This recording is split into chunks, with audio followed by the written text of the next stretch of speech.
Proper সিস্টেমটা হচ্ছে আমি একবারে হাঁটুর মানে থাইতে রাখবো, থাইতে রেখে এন্ট্রি, প্রেস।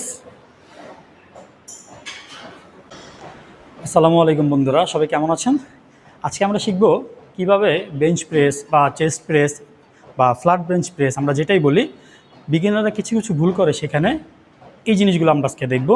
তো চলুন চেস্ট প্রেস দিয়ে আজকে আমরা শুরু করি। বিগিনারদের মধ্যে প্রথমেই যেটা দেখা যায় যে এন্ট্রিটা কিভাবে হবে, এন্ট্রিটা অনেকে দিতে পারে না। অনেকে কী করে, ডাম্বেল এখানে রাখে, এইখানে রাখে, এইভাবে তুলে। এটা আসলে সম্পূর্ণ ভুল।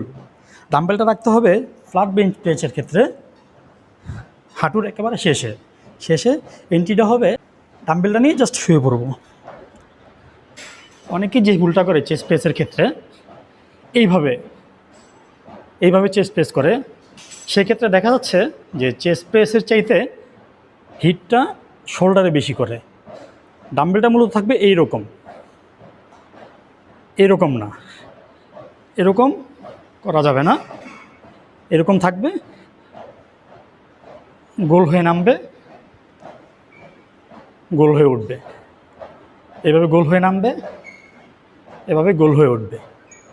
তারপর এক্সিটের ক্ষেত্রে যেটা দেখা যায়, অনেকে নিচেভাবে ছেড়ে দেয়।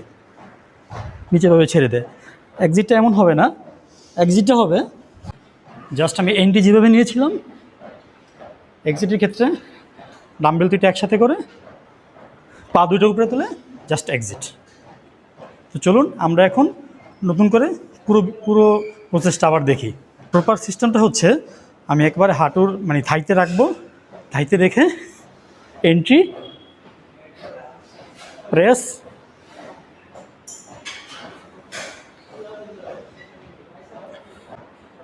ডাম্বেল দুটো একসাথে পা তুলব, এক্সিট। প্রপার নিয়ম হচ্ছে এটা, ডাম্বেল চেস্ট প্রেসের ক্ষেত্রে মানে ফ্ল্যাট বেঞ্চ প্রেসের ক্ষেত্রে প্রপার নিয়ম এটা।